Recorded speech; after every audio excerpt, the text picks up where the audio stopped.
সময়টি 2002 সালের শুরুর দিকে। আমি তখন গ্র্যাজুয়েশন কমপ্লিট করে ইসলামের একজন বিশেষজ্ঞ হবার চেষ্টা করছি।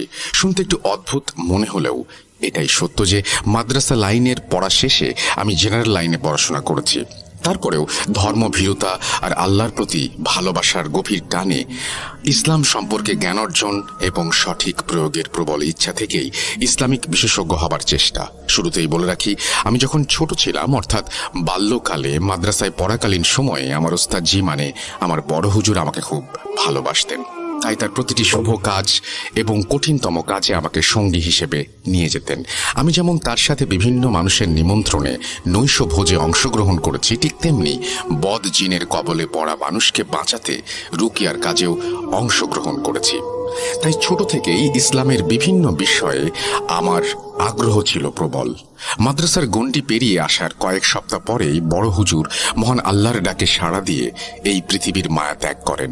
সেই কষ্টটা হয়তো কখনো কাউকে বলে বোঝাতে পারবো না, তবে হুজুরের দেয়া প্রতিটি শিক্ষা এখনো আমার অন্তরে গেঁথে আছে আর মৃত্যুর আগ পর্যন্ত থাকবে ইনশাল্লাহ।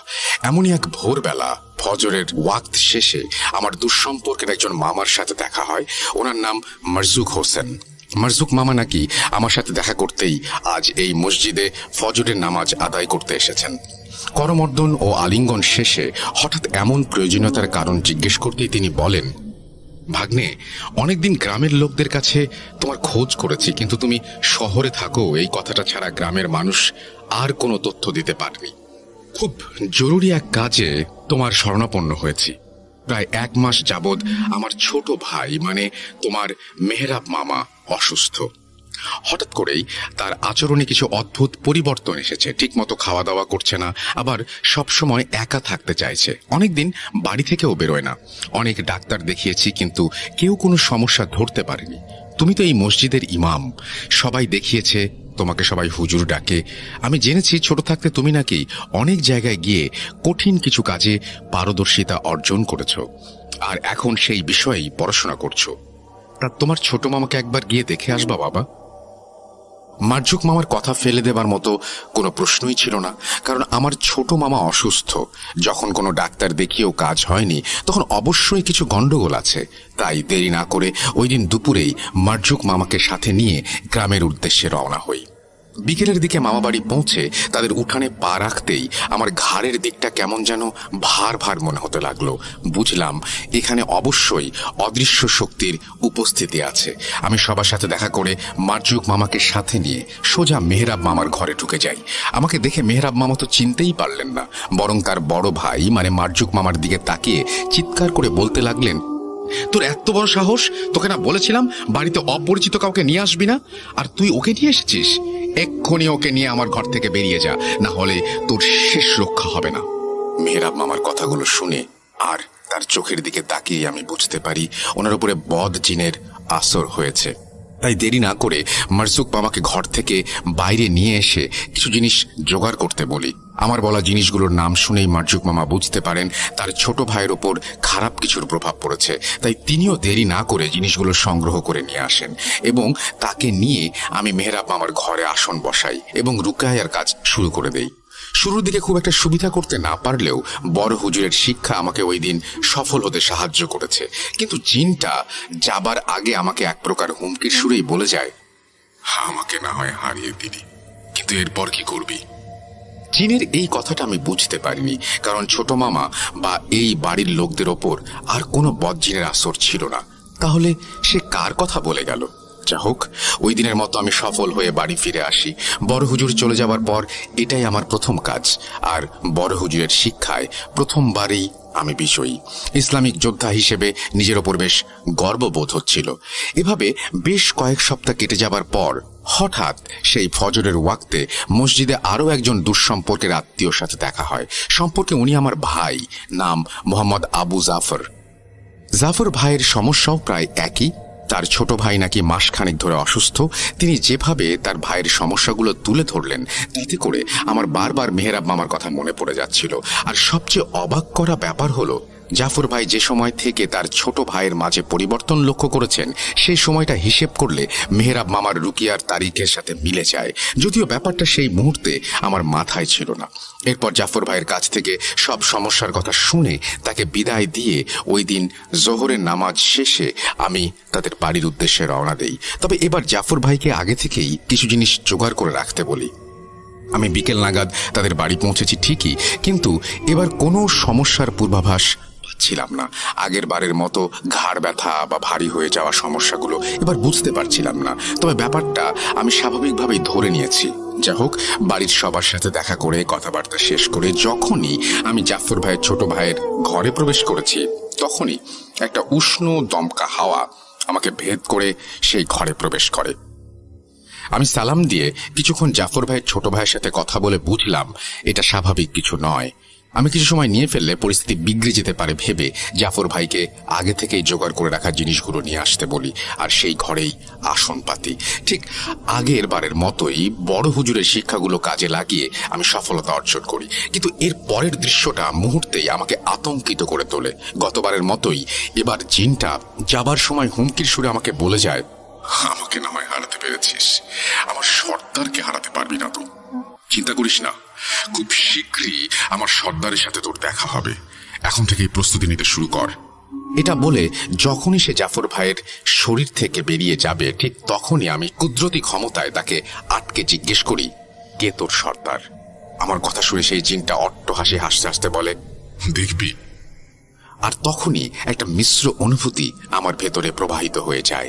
সে সময় যে দৃশ্যটা আমি নিজের চোখের সামনে দেখেছিলাম তা হয়তো আমার জন্য খুব একটা ভয়ঙ্কর ছিল না, কিন্তু সেই দৃশ্যের ভেতরে লুকিয়ে থাকা রহস্য আমাকে বারবার নাড়া দিচ্ছিল।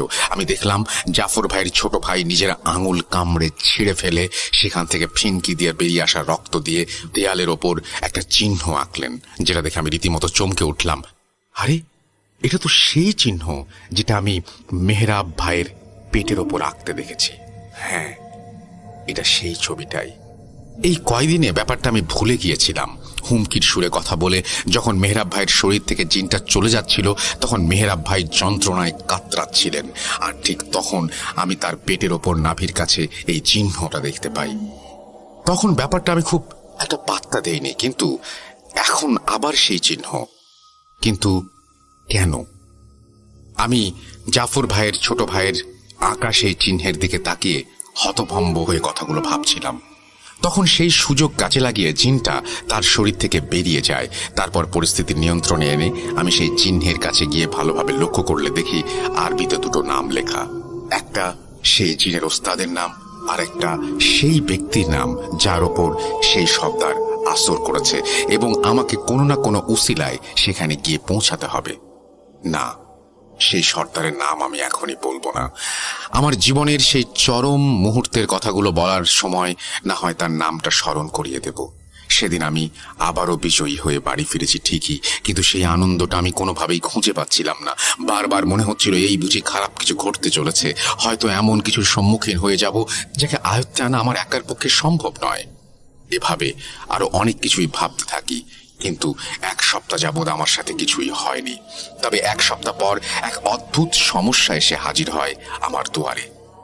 এবারের সমস্যাটা একটি মেয়ের, খুবই অদ্ভুত এবং রোমহর্ষক।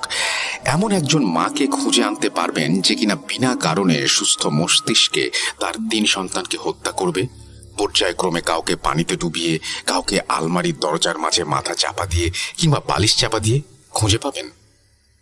এই সমস্যার কথাটা নিয়ে যখন একজন আমার কাছে এসেছিলেন, তখন আমার অবস্থাটা কি হয়েছিল তা কল্পনাতীত। আমি নিজেও কখনো কল্পনা করিনি আমার কাছে কেউ এরকম সমস্যার সমাধান নিয়ে হাজির হবে। আর একজন মা যে কিনা নিজের সন্তানকে হত্যা করতে দ্বিতীয়বার ভাবেনি, পর্যায়ক্রমে 3টি সন্তানকে হত্যা করেছে সে, এটা কিভাবে সম্ভব? এই সমস্যার ব্যাপারে জানার পর যে লোকটি আমার কাছে সমস্যা নিয়ে এসেছিলেন তাকে আমি সেই বাচ্চাদের লাশ দাফন করতে মানা করি, কারণ আমি নিজে গিয়ে সবটা পর্যবেক্ষণ করতে চেয়েছিলাম।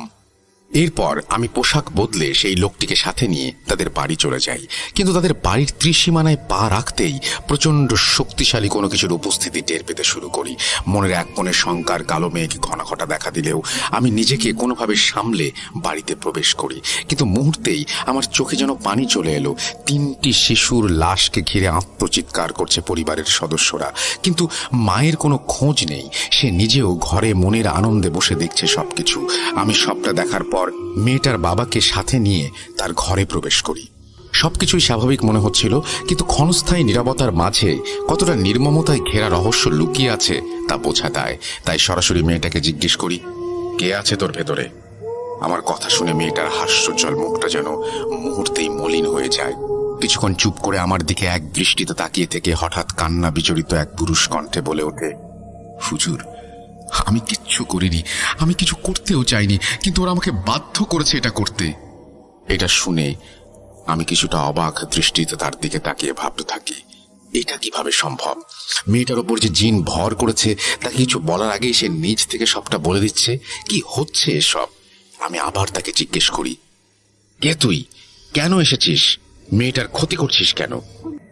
আমার প্রশ্ন শোনা মাত্র ওপার থেকে একের পর এক জবাব আসতে থাকে, আমি কিছু করিনি, আমি আল্লাহর একজন বান্দা, আমি কিচ্ছু করতে চাইনি, কিন্তু ওরা আমার স্ত্রী সন্তানকে বন্দি করে রেখেছে। আমি ওদের কথা না শুনলে ওরা আমার স্ত্রীকে মেরে ফেলবে। এই জিনের কথাগুলো শুনে আমি রীতিমতো অবাক হয়ে যাচ্ছিলাম, কারণ আমি নিজেই বুঝতে পারছিলাম এটা ভালো জিন, কিন্তু এটা সেই মেয়েটার ওপর ভর করেছে। আর কেনই বা তার স্ত্রী সন্তানকে বন্দি করেছে কে, এটা আমি বুঝতে পারছিলাম না। আমি একে একে তার কাছ থেকে সবটা জানতে চাই, কিন্তু মেয়েটা বারবার কার দিকে যেন তাকাচ্ছিল আর পুরুষ কণ্ঠে বলছিল, আপনাকে বললে ওরা আমার স্ত্রীকে মেরে ফেলবে। আমি জানি না সে আদৌ বেঁচে আছে কিনা, কিন্তু আমি আপনাকে সবটা বলতে পারবো না। এবার ব্যাপারটা বিশ্বাস করতে সত্যি আমার খুব কষ্ট হচ্ছিল, কারণ আমি আমার এই কাজের মাঝে এতগুলো বছর অতিবাহিত করেছি, কিন্তু কখনো কাউকে দেখিনি যে নিজে থেকে সবটা বলে দিচ্ছে আর এতটা করুণ কণ্ঠে মিনতি করছে। সেই জন্য আমি মন থেকে ভাবছিলাম তাকে সাহায্য করার কথা। তাই বারবার তার কাছ থেকে সবটা জানতে চাইলে একটা সময় সে আমাদের কাছে পুরো বিষয়টা খুলে বলে। সে বলে তার স্ত্রী এবং সন্তানকে একটা তান্ত্রিক বন্দি করে রেখেছে এবং তাকে মৃত্যু ভয় দেখিয়ে এই মেয়েটির ক্ষতি করতে বাধ্য করছে। আমি সবটা শুনে সেই জিনকে আল্লাহর ভয় দেখাই এবং একটা সময় তাকে আশ্বাস দেওয়ার চেষ্টা করি, এই বলে যে আমি দুজনকেই সমানভাবে সাহায্য করব, এই শর্তে সেই মেয়েটাকে সে ছেড়ে যাবে কিনা। কিন্তু আমার এই শর্তের জবাবে সে যা বলে তা ছিল শরীর শিউরে ওঠার মতো। সে বলে, মেয়েটাকে না মেরে আমার পক্ষে এখান থেকে যাওয়া সম্ভব নয়। আমার মূল উদ্দেশ্য আমার পরিবারকে বাঁচানো, আর আমি ওকে না মারলে একের পর এক দুর্ঘটনা ওর সাথে ঘটতেই থাকবে। আপনি কোনোভাবে ওকে বাঁচাতে পারবেন না, কারণ আমি একা নই, আমার সাথে আরো দুজন আছে যারা ওকে মেরে ফেলেই ক্ষান্ত হবে।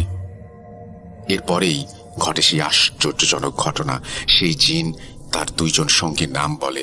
একজন ছিল মারিদ আর একজন ছিল সেই যার আগমনী চিহ্ন আমি আমার প্রথম 2 কেসে দেখতে পেয়েছি, তবে তার নামটা আমি এখনই বলছি না।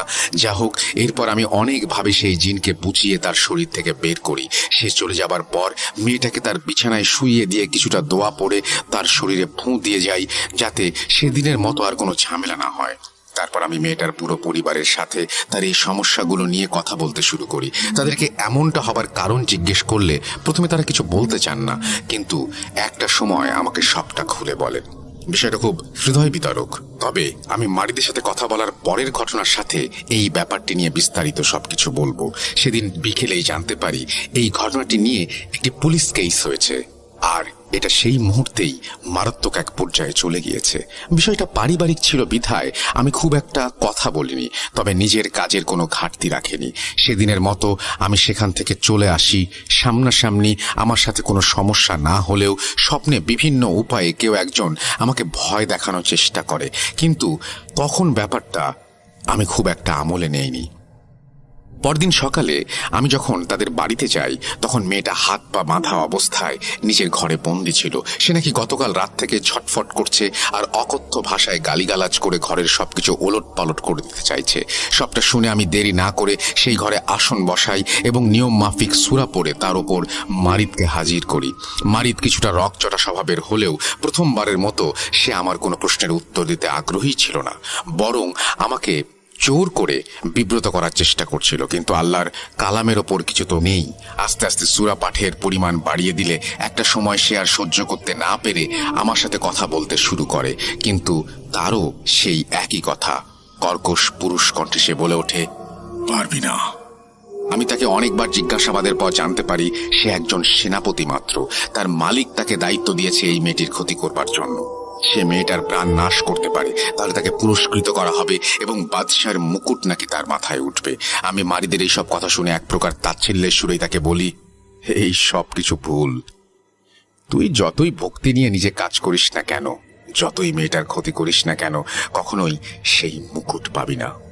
আমার কথা শুনে মারিদ প্রচন্ড পরিমাণ ক্ষিপ্ত হয়ে ওঠে।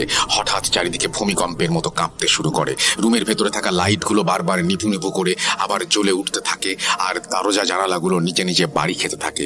পরিস্থিতি কোনোভাবে শান্ত করে অনেকভাবে লোভ দেখিয়ে তাকে মেয়েটার শরীর থেকে আলাদা করতে চাইলেও সম্ভব হচ্ছিল না। তাই এক সময় রুকিয়ার মাধ্যমে তাকে জোর করে তার শরীর থেকে আলাদা করা হয়। কিন্তু এবারও সেই কর্কশ পুরুষ কণ্ঠে একই হুমকি, আমাকে তো হারিয়ে দিবি, পারবি তো আমার গুরুকে সামাল দিতে?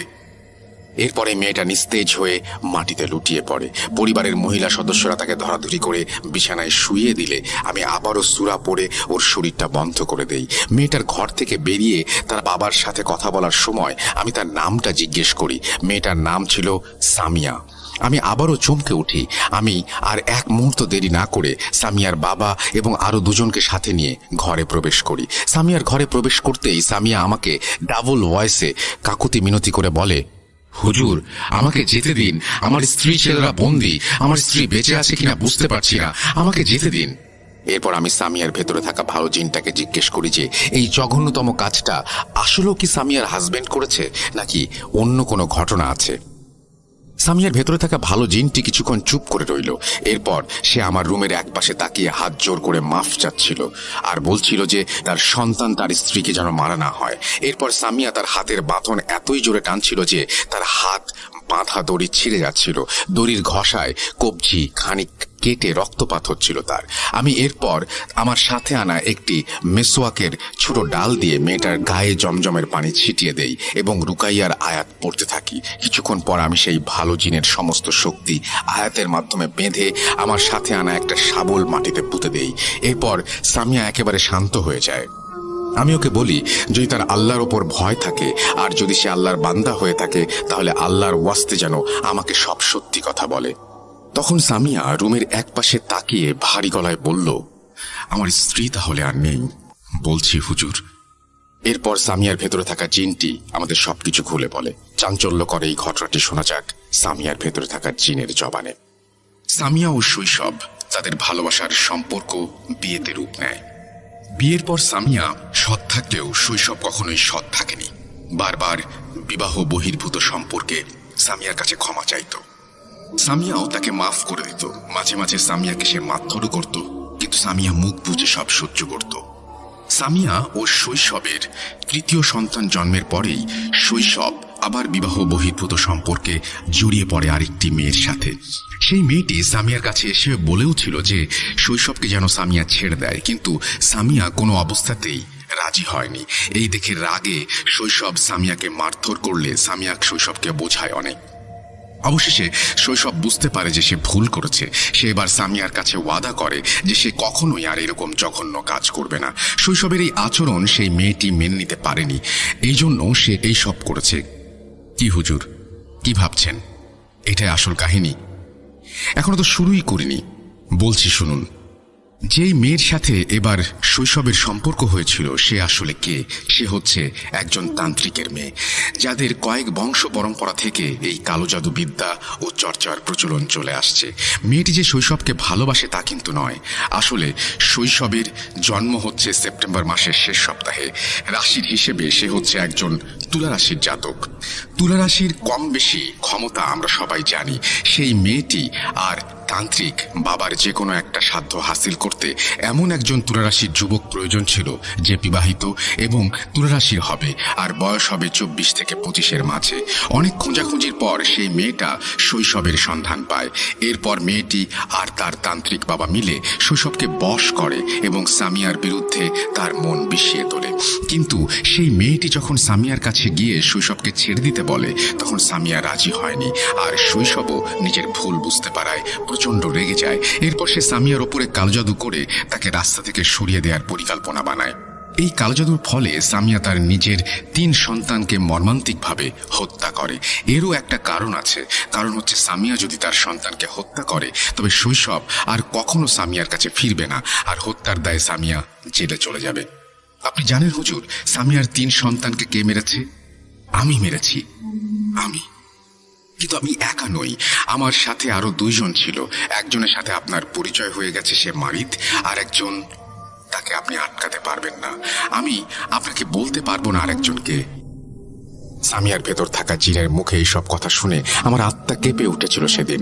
আমি ভাবছিলাম যে মানুষ দুনিয়ার মোহ মায়ায় কিভাবে এতটা মশগুল হয়ে যেতে পারে যে নিষ্পাপ 3টা প্রাণ নিয়ে দ্বিতীয়বার ভাবেনি।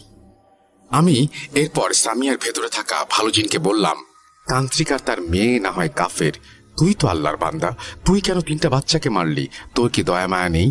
আমার কথার উত্তরে সামিয়া বলল যে সে যদি সামিয়ার 3 সন্তানকে না মারত তাহলে তার নিজের সন্তানদের মেরে ফেলা হতো। তার স্ত্রী বেঁচে আছে কি মরে গেছে সেটা নিয়ে বারবার আক্ষেপ করছিল। আমি তাকে বললাম, যত যাই হোক, নিজের বাচ্চাদের জন্য অন্যের বাচ্চাদের জীবন নেওয়া কখনোই সঠিক কাজ হতে পারে না। এরপর আমি ভালো জিনটিকে সাময়িকভাবে শরীর ত্যাগ করতে বললে সে বলে, আমি চলে গেলেও লাভ নেই, এই মেয়ে মরবেই। আমি না মারলে অন্য কেউ মারবে, কিন্তু মরবেই। এই বলে সে চলে যায়। এরপর আমি আর সামিয়ার বাবা মিলে সামিয়ার চোখে মুখে পানি দিয়ে সেদিনের মতো দোয়া কালাম আর আয়াতুল কুরসি শক্তিতে সামিয়াকে ঘুম পাড়িয়ে দেই। এরপর আমি সামিয়াদের বাসা থেকে চলে আসি আর আমার মসজিদের 2 জন আলেমের সাথে এই বিষয় নিয়ে কথা বলি। ওনারা 2 জন আমাকে বলেন যে এই কাজটা যেটাতে আমি নেমেছি সেটা খুবই কঠিন, এখানে নাকি আরও কোনো রহস্য লুকিয়ে আছে। আমি আলেম 2 জনকে বলি আগামীকাল আমার সাথে সামিয়াদের বাসায় যেতে। ওনারা রাজি হন। সেদিন রাতে ঘুমিয়ে স্বপ্নের মাঝে আমি শুধু একটা চিহ্নই দেখছিলাম, যা কিছুদিন আগে ওই 2 রোগীর বাসায় দেখেছিলাম। সকালে ঘুম থেকে উঠে আমি আমার বন্ধু সেই 2 জন আলেমকে সেই চিহ্নের বিবরণ দেই এবং তারা 2 জনই একসাথে আমাকে জিজ্ঞেস করেন, হায়দার ভাই, চিহ্নটা কপালে আরবিতে একটা লেখা ছিল, পড়তে পেরেছিলেন? আমার তখন মনে হলো চিহ্নের মাথায় আরবিতে কিছু তো লেখা ছিল, কিন্তু একটা লেখা নয়, 2 লাইনে 2টো লেখা ছিল। এরপর একজন আলেম আমাকে একটা চিত্র দেখিয়ে বললেন, দেখেন তো হায়দার ভাই, এমন কিনা। আমি চিহ্ন দেখে আঁতকে উঠলাম। এ আমি কি দেখছি? কপালে স্পষ্ট আরবি ভাষায় লেখা ইফরিত, এর নিচে আরবি হরফে লেখা সামিয়া। আমার আর আমার আলেম বন্ধুগণের বুঝতে বাকি রইল না যে এর মানে আসলে কি, অর্থাৎ সামিয়াকে ইফরিতের মাধ্যমে কালোজাদু করা হয়েছে। কিন্তু আমি আলেমদের জিজ্ঞেস করি, আচ্ছা হুজুর, আগের 2 রোগীরা কিভাবে সামিয়ার কথা জানবে? সামিয়ার নাম ইফরিতের সাথে কেনই বা লেখা থাকবে? আলেমগণ আমাকে বললেন, হায়দার ভাই, আপনাকে আসলে ওরা চ্যালেঞ্জ করেছে। কিভাবে জানেন? সেই 2 রোগীর চিকিৎসা করতে গিয়ে ওদের আপনি হারিয়েছেন, কিন্তু তারা হেরে যাবার আগে আপনাকে একটা চ্যালেঞ্জ ছুড়ে দিয়ে গেছে যে তাদের আটকালেন, পারলে ইফরিতকে আটকান। আমার কাছে সম্পূর্ণ জিনিসটা এবার পরিষ্কার। ইফরিত হচ্ছে জিন জাতির মাঝে সব থেকে শক্তিশালী এবং জেদি জাত। ওরা সহজে কাউকে ছাড়ে না, কাজ হাসিল না করে যায় না। এই জন্য সামিয়ার ভেতরে থাকা ভালো জিন আমাকে বলেছিল যে সামিয়ার জান নেয়ার জন্য মারিদ ছাড়া আর যে আছে তার নাম সে বলতে পারবে না, অর্থাৎ সে ভয় পেয়েছিল। সেদিন সন্ধ্যাবেলায় আমিও আমার 2 জন আলেম বন্ধু সামিয়াদের বাসায় যাই। বাসার সদর দরজায় আমাদের পা পড়তেই গরম এক বাতাস আমাদের গায়ে এসে লাগে, আর ভেতর থেকে সামিয়ার চিৎকার শুনতে পাচ্ছিলাম। সে চিৎকার করে বলছিল, জেনে ফেলেছিস ভালো, কিন্তু ভুল করেছিস। এই মেয়ের সাথে কে আছে জেনেও এখানে সে ভুল করেছিস। আলেমগণ আমাকে বললেন সামিয়ার কথায় কান না দিতে, কারণ সামিয়ার ভেতরে থাকা শয়তান এখন গুমরা করার চেষ্টা করছে। আমি দুইজন আলেমের সাথে সামিয়ার ঘরে প্রবেশ করলাম। প্রবেশ করে সামিয়ার চেহারা দেখে আমার চোখ যেন রক্তশূন্য হয়ে গিয়েছিল। কাল সেই সামিয়াকে দেখলাম, সেই একই অবস্থা, চোখ লাল, চোখের নিচে কালচে কালি, আর ঝুলন্ত জিভ দিয়ে টপ টপ করে রক্তের ফোঁটা ঝরছে। হঠাৎ দেখলাম সামিয়া আল্লাহ বলে চিৎকার করে নিজের পেটে চাপ দিয়ে শুয়ে পড়ল। কি হচ্ছে আমরা কিছুই ধারণা করতে পারছিলাম না। এরপর আমি ও আমার দুজন আলেম বন্ধু আসন তৈরি করি আর সামিয়াকে জিজ্ঞেস করি অমনভাবে সে আল্লাহ বলে শুয়ে পড়ল কেন, কারণ শয়তান কেন আল্লাহর নাম নিবে, এটা আমাদের জানা ছিল না। এরপর সামিয়া আস্তে আস্তে দাঁতে দাঁত চেপে হেসে বলল, জানতে চাস কেন এইভাবে পেটে হাত দিয়ে মাটিতে পড়ে গিয়েছে? বলবো না, কি করবি? এরপর আমিও আমার আলেম বন্ধুগণ দোয়া আর আয়াতের শক্তি প্রয়োগ করতে থাকি। এক পর্যায়ে সামিয়া কষ্ট পেয়ে আবার পেটে হাত দিয়ে মাটিতে পড়ে যায়। এবার মাটিতে পড়ে সামিয়া আমাদের বলল, হুজুর, আল্লাহর ওয়াস্তে দোয়া পড়া বন্ধ করুন, আমাকে বাঁচান। দোয়া পড়বেন না, তাহলে আমারই ক্ষতি হবে, আমাকে বাঁচান। সামিয়ার মুখে এসব কথা শুনে উপস্থিত সবাই হতভম্ব হয়ে যায়। কি হচ্ছে এসব? দোয়া পড়লে শয়তানের কষ্ট হয়। আর সামিয়া যখন কথাগুলো বলছিল তখন মনে হচ্ছিল না তার উপর জিনের আসর আছে। এরপর সামিয়া এক ঝটকায় মেঝে থেকে উঠে হাঁটু গেড়ে বসে পড়ে আর চোখ বন্ধ করে নিজের দিকে তাকিয়ে থাকে। কিছুক্ষণ এভাবে থাকার পরে আমার একজন সঙ্গী আলেম তাকে জিজ্ঞাসা করেন যে সে কেন এমন করছে। সামিয়া মাথা তুলে চোখ খুলে ফিসফিস আওয়াজে বলে, ইফরিত। এই কথাটা শুনে আমাদের সবার গলা শুকিয়ে যায়। আমরা ইফরিতকে জিজ্ঞেস করি সে কেন এই মেয়েটির ক্ষতি করতে চায়। সে আমাদের কিছুই বলে না। এরপর আমরা আবার দোয়া পড়া শুরু করলে সামিয়া আবার পেটে হাত দিয়ে চিৎকার করে মাটিতে লুটিয়ে পড়ে আর দোয়া পড়া বন্ধ করতে বলে। আমি এবার রেগে গিয়ে বলি, কেন দোয়া পড়ব না? ইফরিতকে জিজ্ঞেস করি সে কি কষ্ট পাচ্ছে না? নাটক করছে সামিয়ার গলায় যেন আমরা দোয়া না পড়ি। কি হচ্ছে কিছুই বুঝতে পারছিলাম না, কোনো কিছুই বোধগম্য হচ্ছিল না। এরপর ইফরিত বলল, বুঝতে পারছিস না? শোন তবে, এই মেয়েটি তান্ত্রিক কালো জাদু করার সময় একজন অভুক্ত ভিক্ষুককে পেট ভরে খাবার খাওয়ায়, কিন্তু খাবারের মধ্যে ছিল কালো জাদুর উপকরণ। আর তাই ভিক্ষুকটা খাবার খাওয়ার পরে তার পেটের নাড়ির মাঝে প্যাঁচ লেগে যায় আর সে আমাদের সাথে যুক্ত হয়ে যায়। তুই যতই দোয়া পড়বি ততবার আমার কষ্ট হবে, আর আমার জন্য সেই ভিক্ষুকের কষ্ট হবে, আর তার নাড়িতে প্যাঁচ লাগবে, আর সেই প্যাঁচের জন্য এই মেয়ের পেটে ব্যথা হবে। যেদিন সেই ভিক্ষুক মরবে সেদিন এই মেয়েও মরবে। কি করবি তোরা এখন? ইফরিতের এই কথা শুনে আমি মনে মনে তাকে ধিক্কার দিচ্ছিলাম আর ভাবছিলাম শয়তান কি পরিমাণ চালাক হতে পারে, এমন ব্যবস্থা করেছে যে হাতিয়ার ব্যবহারই না করতে পারি। এরপর ইফরিত আমাকে বলে সে তার গোলামকে অর্থাৎ সেই ভালো জিনকে পাঠাচ্ছে সামিয়ার ভেতর। সে নাকি আমাদের সবকিছু খুলে বলবে। সব জেনেও আমরা ইফরিতকে কিছুই করতে পারবো না, চ্যালেঞ্জ দিয়ে যায় সে। কিছুক্ষণের ভেতর সামিয়ার ভেতর সেই ভালো জিনটি হাজির হয়। আমি তাকে বলি এবার সবকিছু সত্যি সত্যি খুলে বলতে হবে। এরপরে সে কিছু বলতে যাবে, এর মাঝেই দেখলাম সামিয়ার ডান পা হঠাৎ শব্দ করে ভেঙে গেল আর ঝুলে গেল। এই দৃশ্য দেখে আমরা কেউ ঠিক থাকতে পারিনি তখন। এদিকে সে এমন আচরণ করছে তাকে হাসপাতালে নেওয়া যাবে না। অগত্যা ডাক্তারকে খবর দিতে সামিয়ার একজন আত্মীয় চলে গেলেন। সামিয়ার ওই অবস্থায় সেই ভালো জিন বলতে শুরু করলো, আপনারা ভাবছেন এই জিনিসটা এতটা সহজ না, অনেক জটিল। এই মেয়েটাকে বাঁচাতে হলে আপনাকে একজন নয়, দুইজন নয়, বরং 6 জন মানুষকে খুঁজে বের করতে হবে, যারা দেশের বিভিন্ন জায়গায় ছড়িয়ে ছিটিয়ে আছে। এর কারণ কি জানেন? কারণ সেই তান্ত্রিক কোনো ধরনের ফাঁক ফোকর রাখতে চায়নি। যদি কোনো হুজুর এসে মেয়েটার চিকিৎসা করে ভালো করে তোলে তাহলে কি হবে, এই ভেবে সে ভিক্ষুককে খাবার খাইয়ে এই মেয়ের সাথে জুড়ে দিয়ে ইফরিতকে অনাক্রম্য করে তুলেছে। দোয়া পড়বেন আপনারা, কিন্তু ক্ষতি হবে ইফরিতের না, মেয়ের। শুধু তাই নয়, পরনের কাপড় নেই এমন 5 সদস্যের সম্পূর্ণ পরিবারকে কালো জাদু করা কাপড় দান করা হয়েছে, আর তাদের খাবার খাইয়েছে কালো জাদু করে। সেই কালো জাদুর ফলে 5 জন একে একে মারা যাবে দুর্ঘটনায়, কিন্তু কেউ একটি মাত্র দুর্ঘটনায় মরবে না। সকল সদস্য একাধিক দুর্ঘটনার শিকার হবে। কোনো দুর্ঘটনা তাদের কারো হাত ভাঙবে, কোনো দুর্ঘটনায় পা ভাঙবে, আর আস্তে আস্তে দুর্ঘটনায় সবাই মারা যাবে। ওই 6 জন মারা যাবার পর আস্তে আস্তে সেই ভিক্ষুকটাও মারা যাবে, আর এই মেয়েটা তখন মারা যাবে। ভালো জিনটার মুখে এইসব কথা শুনে আমি আর আলিমগণ এতই হতাশ হলাম আর চিন্তায় পড়ে গেলাম যে তা ব্যক্ত করার মতন শব্দ এখনো আমার কাছে জানা নেই। এরপর আমরা সেই ভালো জিনকে জিজ্ঞেস করি এর সমাধানের উপায় কি।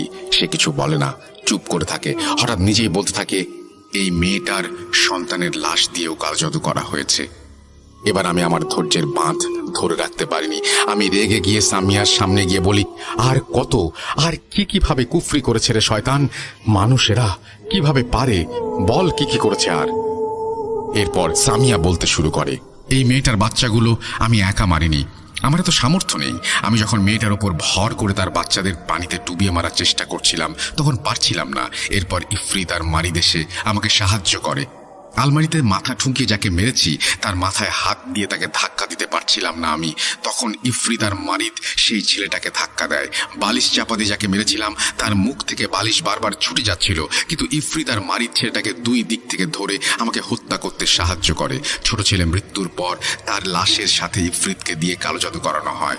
আপনি লাশগুলোকে কবর দিতে না বলে ভালোই করেছেন, নইলে ছোট ছেলের কবরে শেষ মাটি পড়ার সাথে সাথেই তার মা মারা যেত।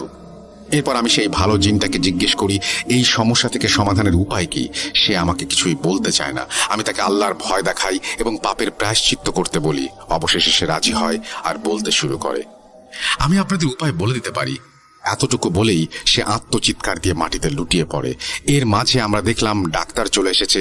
ডাক্তার আমাদের যা নয় তাই বলে অনেক অপমান করে আর পুলিশের ভয় দেখায়। এরপর সামিয়ার পরিবার কোনোভাবে ব্যাপারটা সামাল দেওয়ার চেষ্টা করে। সেদিনের মতো কাজ হয়ে যায়। সেই রাতে আমি আমার আলেম বন্ধুগণ সামিয়ার বাসাতেই থেকে যাই, কারণ কখন কি হয় বলা মুশকিল। এদিকে সামিয়ার পা ভেঙে গেছে, এখন কোনো চিকিৎসা করা সম্ভব না। এই ভেবেও ভয় লাগছিল যে ইফরিত বা মারিদ সামিয়ার উপরে ভর করে আরো যদি ক্ষতি করে।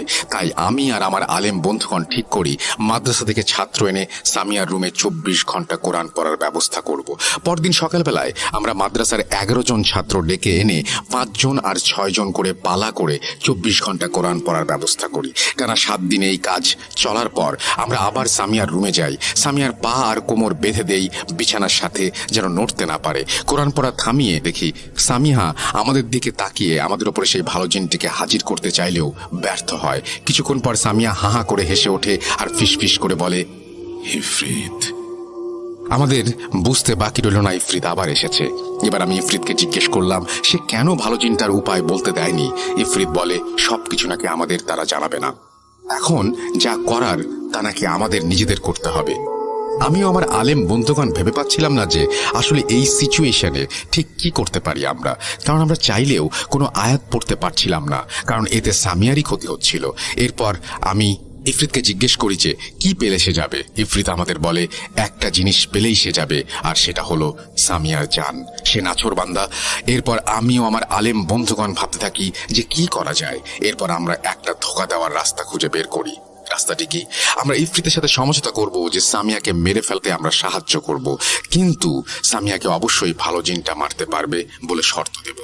যখনই ভালো জিনটা সামিয়ার ওপরে হাজির হবে তখনই সামিয়ার শরীরে সেই ভালো জিনটিকে বন্দি করে দিতে পারবো। কিন্তু এই কাজ করার আগে শুরুতে সামিয়ার ছোট ছেলের লাশের সাথে করা কালো জাদু কাটাতে হবে আমাদের, কারণ এক ভিক্ষুক, 5 জনের পরিবার আর ছোট ছেলের লাশের কালো জাদুর কারণে ইফরিত তখন অনেক শক্তি সম্পন্ন হয়েছে।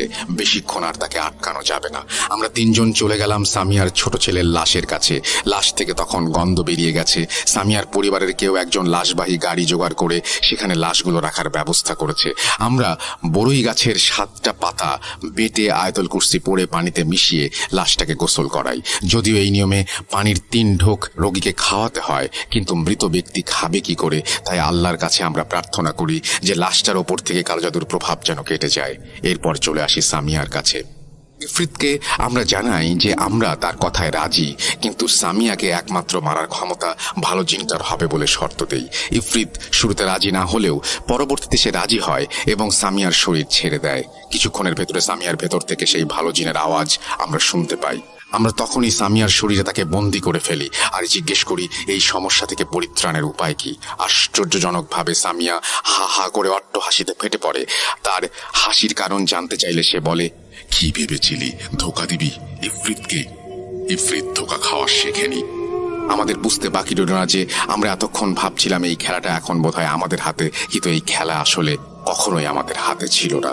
আমরা হতাশ হয়ে যাই। এরপর আমরা 3 জন প্ল্যান করি যে আজ রাতে আসন করে সেই ভালো জিনকে ডেকে সবকিছু জেনে নেব আমরা। সেই অনুযায়ী রাতে একটা আসন করি। যথারীতি সেই ভালো জিনকে ডাকা হয়। একটা একটাই ভালো কাজ করেছিলাম, ইফরিতকে বন্দি করেছিলাম সামিয়ার শরীরে, নইলে সে এখানেও আমাদের কাজ করতে দিত না। ভালো জিনকে আমরা জিজ্ঞেস করি কিভাবে এই সমস্যা থেকে মুক্তি পাবো। সে বলে, আমি যদি সমাধানের পথ বলি তাহলে আমার বাচ্চা ও স্ত্রী যদি বেঁচেও থাকে তাদের মেরে ফেলা হবে। আমার বাচ্চাদের হয়তো মারবে না, কারণ জিনদের একটা রীতি আছে, নির্দিষ্ট বয়সের আগে বাচ্চা জিনদের অন্য কোনো জিন মারতে পারবে না। কিন্তু আমার স্ত্রী মনে হয় আর দেখতে পাবো না তাকে। সঙ্গী এক আলেম হুজুর বলেন, দেখো, তোমার জন্য এই মেয়ের 3 সন্তান মারা গেছে, সেও মৃত্যু পথযাত্রী। আল্লাহকে ভয় করলে যা খারাপ করেছো শোধরাও। এরপর সেই ভালো জিন আমাদের কিছু উপায় বলে দেয় আর দোয়া ও আয়াত শিখিয়ে দেয়, কিন্তু সে বলে এই কাজের মাধ্যমে হয়তো শতকরা 90% কাজ হবে, কিন্তু 10% কাজ তখনও বাকি থাকবে এবং সেই ক্ষমতা থাকবে ইফরিতের হাতে। এরপর সেই ভালো জিন চলে যায়। ভালো জিনের বলে দেওয়া প্রসেসটা ছিল অনেকটা এমন, মেয়েটাকে যে কোনো একটি 3 রাস্তার মোড়ে কিছু নিয়ম মেনে নির্দিষ্ট কিছু দোয়া পড়তে হবে আর পানি পড়া দিয়ে গোসল করাতে হবে, এবং সেই সময়ে তার সাথে শুধুমাত্র আমি ও মেয়ের মা থাকবে। আমার কাজ হবে পানি পড়া আর মায়ের কাজ হবে গোসল করিয়ে দেয়া, এবং গোসল করে মেয়েটা তার কাপড় বদলাতে পারবে না, শুকনো কাপড়ও পরতে পারবে না, তার ভেজা কাপড় ও শরীরের তাপেই শুকাতে হবে। এই কাজটা টানা 7 দিন করতে হবে। এর মাঝে মেয়েটার ডাক্তারি চিকিৎসাও চলবে। এই নিয়মগুলো শুনে আমরা প্রথমে সামিয়ার সন্তানদের দাফন করার কথা ভাবি। যেহেতু পুলিশ কেস, সেহেতু সম্পূর্ণ বিষয় সামিয়ার পরিবার থেকে দেখাশোনা করা হয়। অনেক চেষ্টা করে হয়তো ছেলেদের মৃত্যুগুলোকে অ্যাক্সিডেন্ট দেখানো হয়। এদিকে মানসিক ডাক্তারের সার্টিফিকেশন অনুযায়ী মেয়েটা মানসিক ভারসাম্যহীন ও তার দ্বারা এই 3 জন ব্যক্তির হত্যা সম্ভব নয় বলেও বলা হয়। পুলিশ আর ডাক্তারের এই বিষয়ে সবটা আমার জানা নেই, ওনাদের পারিবারিক বিষয়ে নাক গলায়নি আসলে। এরপর আমরা 3 সন্তানকে দাফন করে 7 দিন ব্যাপী সেই কাজটি করি এবং ভালো জিনের পরামর্শ অনুযায়ী। কিন্তু সামিহার ভাঙা পায়ের জন্য এই কাজটা করতে খুবই কষ্ট হচ্ছিল আমাদের। এই কাজের মাঝে প্রায় সময়ই সে পেটে হাত দিয়ে আল্লাহ বলে চিৎকার দিয়ে মাটিতে পড়ে যেত। 7 দিন শেষ। আশ্চর্যজনকভাবে সামিয়া অনেকটা সুস্থ হয়ে যায়। আমিও আমার বন্ধু আলেমগণ আল্লাহর শুকরিয়া আদায় করি। আশা করি এবার আর কিছু হবে না। এই ভেবে আমরা চলে আসি মসজিদে আর স্বাভাবিক জীবনে ফিরে আসি। এই ঘটনা আমাকে আজও মনে হয় খুঁজে বেড়ায়। সামিয়ার ওপরে ইফরিতের সেই চেহারা আমি আজও ভুলতে পারিনি। ভেবেছিলাম সব ঠিক হয়ে গেছে, কিন্তু 3 দিন পর সামিয়ার বাবা এসে বলে সেদিন ভোরবেলা থেকে নাকি তাকে খুঁজে পাওয়া যাচ্ছে না। আমার বুঝতে বাকি রইল না যে 10% আশঙ্কা ছিল তাই সত্যি হয়েছে। এবার আমি পিছু হটে যাই, কারণ সেই ভিক্ষুক বা 5 জন একই পরিবারের ব্যক্তিরা দেশের কোনো না কোনো জায়গায় আছে, তাদের খুঁজে বের করা সম্ভব নয়। আর এখন সামিয়া কোথায় গেছে তাও খুঁজে বের করা সম্ভব নয়। আমি সামিয়ার বাবার কাছে ক্ষমা চেয়ে ওনাকে মসজিদ থেকে বিদায় দেই। মনে মনে ভাবছিলাম কি বিদ্যাই আমি অর্জন করলাম, যে বিদ্যা আমাকে সাহায্য করতে পারল না। নিজেকে অপরাধী মনে হচ্ছিল খুব। ইফরিতের মুখোমুখি যে একবার হয়েছে সেই জানে ইফরিত আসলে কি। বলে হয়তো বোঝাতে পারবো না ভালো করে, তবু চেষ্টা করেছি বলার, বোঝানোর। তবে সামিয়ার ওই চেহারা আমি আজও ভুলিনি, ভুলবও না। এই বলে হুজুর তার ঘটনা শেষ করেন।